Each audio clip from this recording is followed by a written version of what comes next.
عالم اور مفتی میں کیا فرق ہے؟ محمد زبیر صاحب انڈیا سے پوچھتے ہیں۔ دیکھیں، محمد زبیر صاحب، عالم کا مطلب ہوتا ہے جس نے پراپر علم حاصل کر لیا، قرآن کی تفسیر پڑھ لی، اس نے حدیث پڑھ لی، اس نے عربی گرامر پہ عبور حاصل ہو گیا، عربی ادب سیکھا اس نے، ٹھیک ہے نا، اسلامی قانون کو پڑھا اس نے۔ تو چند بیسک چیزیں ہوتی ہیں عالم بننے کے لیے۔ سب سے پہلے عربی زبان پہ عبور ہونا چاہیے، وہ عربی جو قرآنک اور حدیث کی عربی ہے۔ جدید عربی آنا ضروری نہیں ہے، اچھی بات ہے آ جائے، لیکن جو قرآن و سنت والی عربی ہے اس پہ گرامر پہ اور اس پہ عبور ہو۔ پھر عربی ادب میں عبور ہو، اور پھر تیسرے نمبر پہ جو ہے وہ قرآن کی تفسیر پہ عبور ہو، اس کو مہارت ہو۔ چوتھے نمبر پہ حدیث میں اس کو مہارت ہو۔ پانچویں نمبر پہ فقہا نے جو قرآن و حدیث سے مسائل نکالے ہیں وہ مسائل بھی اس نے پڑھے ہوئے ہوں، فقہ کی کتابیں پڑھی ہوئی ہوں، فقہا کے اختلافات کو جانتا ہو کہ اس مسئلے میں فلاں کا کیا قول ہے اور اس قول کی کیا دلیل ہے۔ یہ تمام چیزیں جب ایک خاص مقدار میں انسان حاصل کر لیتا ہے تو اس کو عالم کہا جاتا ہے۔ مفتی کہتے ہیں کہ صرف پڑھا نہ ہو، بلکہ باقاعدہ لوگوں کو مسائل بتانے کی پریکٹس کر رہا ہو کسی ماہر مفتی کی نگرانی میں۔ اس کی مثال ہے میڈیکل سائنس میں، آپ دیکھیں ڈاکٹر جو ہیں وہ MBBS کر کے ڈاکٹر بن تو جاتے ہیں، لیکن 2 سال ہاؤس جاب کرنی پڑتی ہے، باقاعدہ ماہر ڈاکٹروں کی نگرانی میں ان کو پریکٹس کرنی پڑتی ہے۔ یعنی ایسا ہی نہیں ہے کہ بس یہ دوا کے بارے میں پڑھ لیا کہ یہ دوا اس بیماری کے لیے، یہ دوا اس بیماری کے لیے، یہ دوا یہ کام کرتی ہے، یہ دوا یہ کام کرتی ہے، اتنا کافی نہیں، باقاعدہ پیشنٹ کو عملی طور پر دیکھتے ہیں وہ، اور تجربے کرتے ہیں، اور تجربے اپنے ماہر ڈاکٹروں کی نگرانی میں کرتے ہیں۔ تو اسی طرح عالم جب انسان بن جاتا ہے تو پھر کچھ لوگ تخصص فی افتاء کرتے ہیں، یعنی افتاء میں PhD کہہ لیں آپ اس کو، فتوے کی لائن میں مہارت حاصل کرنے کے لیے باقاعدہ پریکٹس کرتے ہیں۔ پریکٹس کا مطلب کہ اب کتابوں سے نکل کے پریکٹیکل لائف میں آتے ہیں، لوگ جو مسائل ان سے پوچھ رہے ہیں وہ اس کو حل کرتے ہیں، ریسرچ کر کے قرآن و سنت اور جو فقہ کی کتابیں ہیں ان میں تحقیق کر کے، غور کر کے ان مسائل کا جواب دیتے ہیں۔ تو وہ پریکٹس کر کے ان کو بہت زیادہ مہارت حاصل ہو جاتی ہے۔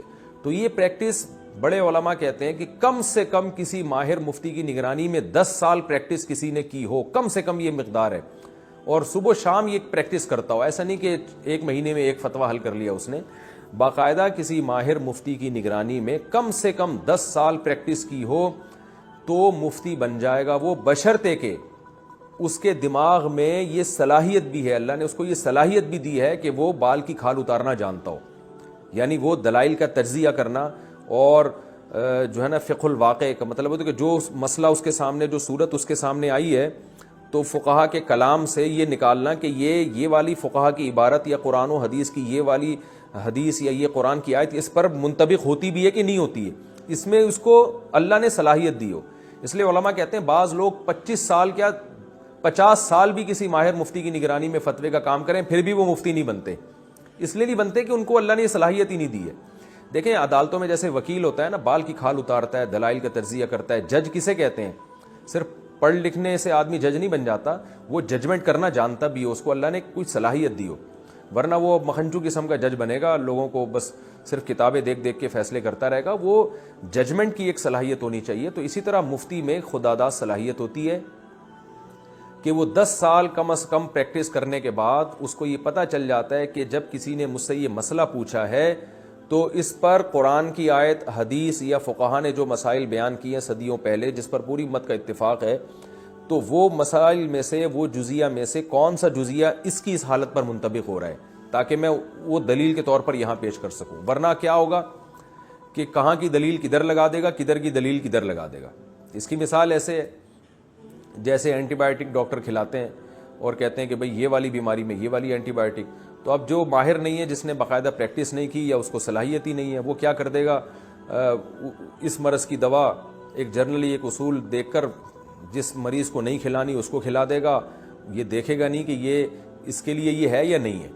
تو جو غلطی اناڑی ڈاکٹر کرتے ہیں وہی غلطی اناڑی مفتی بھی کرتے ہیں۔ تو خلاصہ کلام کا یہ نکلا کہ باقاعدہ پریکٹس کرتے ہو فتویٰ لکھنے کی، جو مسائل ان کے پاس آتے ہیں ان میں تحقیق کر کے کسی ماہر مفتی کی نگرانی میں پریکٹس کرتے ہو، اور اللہ نے اس کو یہ صلاحیت بھی دی ہو کہ وہ جج کر سکتا ہو کہ کون سی دلیل کہاں فٹ کرنے کی ہے، کہاں منطبق کرنے کی ہے۔ تو جب یہ صلاحیت کسی میں پیدا ہوتی ہے تو پھر بڑے علماء اس کے بارے میں لوگوں کو بتا دیتے ہیں کہ یہ اپنے نام کے ساتھ مفتی لگا سکتا ہے اور اس کو فتویٰ دینے کی اجازت ہے. یہ باقاعدہ ریٹن فارم میں اپنی مہر کے ساتھ کسی کو فتویٰ دے سکتا ہے یا زبانی فتویٰ دے سکتا ہے. اس کی رائے کا باقاعدہ اعتبار کیا جائے گا. ہمارے ملک میں اس پر عمل نہیں ہو رہا ہے. پتھر اٹھاؤ نیچے سے مفتی نکلتا ہے. جو روحانی عامل ہے نا ٹوپی ڈرامے, وہ زیادہ تر مفتی بنے ہوئے ہیں, یہ نام کے ساتھ مفتی لگایا ہوا ہے.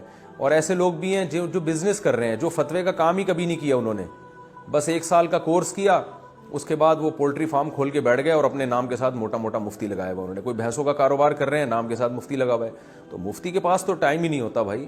اس کی مثال ایسے جیسے کوئی MBBS کر کے ڈاکٹر بنے اور پھر وہ بھینسوں کا کاروبار کرے اور اپنے آپ کو ENT کہنے لگے, کہ اسپیشلسٹ کہنے لگے کہ میں ENT اسپیشلسٹ ہوں. بھائی ENT اسپیشلسٹ جو ناک کان حلق کا ہوتا ہے وہ تو آپریشن کرتا ہے باہر ڈاکٹروں کی نگرانی میں, کئی سال ہاسپٹل میں لگاتا ہے, پھر جا کے وہ اسپیشلسٹ بنتا ہے کڈنی کا یا شوگر کا, جو بھی بیماری ہیں. تو پھر وہ بے شک اسپیشلسٹ بننے کے بعد پھر بھلے بھینسوں کا کام بھی کر لے, پولٹری فارم کھول دے, ہمیں کوئی اعتراض نہیں ہے. لیکن ہمارے یہاں بعض لوگ کیا کرتے ہیں, تھوڑا سا علم حاصل کیا اور بس ایک مفتی کا لفظ ان کے نام کے ساتھ لگ گیا. کوئی بڑے عالم کی ان کے بارے میں گواہی نہیں ہوتی, کسی نے ان پر اعتماد نہیں کیا ہوتا, کوئی ان کے پیچھے ادارہ نہیں ہوتا, مفتی بن کے غلو و اضلو کا کام کر رہے ہوتے ہیں. اور اس سے بھی بڑھ کر یہ ہے کہ بعض لوگ ہوتے ہی نہیں ہیں, سرے سے عالم ہی نہیں ہوتے, وہ انجینئر ہوتے ہیں, وہ ڈاکٹر ہوتے ہیں, انہوں نے باقاعدہ علم دین حاصل نہیں کیا, وہ فتوے دے رہے ہیں لوگوں کو. تو کمال کی بات ہے کہ یہ تو قیامت کی علامات میں سے بہت بڑی علامت ہے کہ نبی صلی اللہ علیہ وسلم نے فرمایا قرب قیامت میں علماء آہستہ آہستہ کم ہوں گے, جو ماہر علماء ہیں, تو لوگ جاہلوں کو اپنا مقتدا اور رہبر بنا لیں گے. فافتوا بغیر علم, یہ جاہل لوگ علم کے بغیر فتویٰ دیں گے. فضلوا واضلوا, آپ صلی اللہ علیہ وسلم نے فرمایا کہ یہ خود بھی گمراہ ہوں گے, لوگوں کو بھی گمراہ کریں گے. تو یہ انہی لوگوں کے بارے میں ہے کہ جنہوں نے سرے سے علم, وہ عالم بھی نہیں ہے چاہے جائے کہ وہ مفتی ہوں, لیکن لوگ ان سے فتویٰ لے رہے ہیں. کوئی ڈاکٹر ہے, کوئی انجینئر ہے, کوئی پروفیسر ہے جس نے باقاعدہ پراپر طریقے سے نہ عربی ادب پڑھا. دیکھیں عالم بننے کے لیے 3 شرطیں تو عقل سے سمجھ میں آتی ہیں. سب سے پہلے عربی پر قدرت ہو اس کو, کیونکہ ہمارا سارا سلیبس قرآن و سنت عربی میں, اردو میں تھوڑی ہے, نہ انگلش میں. تو عربی آنا ضروری ہے, قرآن و سنت والی عربی. تبھی عرب میں سارے عالم نہیں ہوتے, حالانکہ عربی تو سب جانتے ہیں, لیکن جو قدیم عربی گرامر کے ساتھ اور عربی بلاغت کی کتابیں پڑھی ہیں انہوں نے, وہ عالم بنتے ہیں. ورنہ ہر سعودی عرب میں آدمی کہہ سکتا ہے مجھے حدیث کا ترجمہ آتا ہے. وہ بھائی ٹھیک ہے, وہ آپ کو وہ والی عربی پوری مہارت نہیں ہے آپ کو جو قدیم عربی تھی, تو اس لیے آپ کو کوئی بھی عالم نہیں کہتا. تو پہلی شرط عربی گرامر پہ بھرپور عبور ہونا چاہیے اس کو. دوسری بات, یعنی گرامر سے مراد صرف اور نحو کے قواعد, اور عربی بلاغت جانتا ہو, عربی ادب کی کتابیں پڑھی ہوئی ہیں اس نے, تاکہ قرآن و سنت کی اصل جو زبان ہے اس پر اس کو بھرپور عبور ہو. دوسری بات یہ کہ قرآن کی تفسیر باقاعدہ معتبر علماء سے اس نے پڑھی ہو اور تفسیر کی کتابوں میں اس کو مہارت ہو. پھر حدیثیں اس نے پڑھی ہوں, ان کی سندوں کی بحث بہت حد تک جانتا ہو, یا کم از کم کتابوں سے تحقیق کر کے نکال سکتا ہو.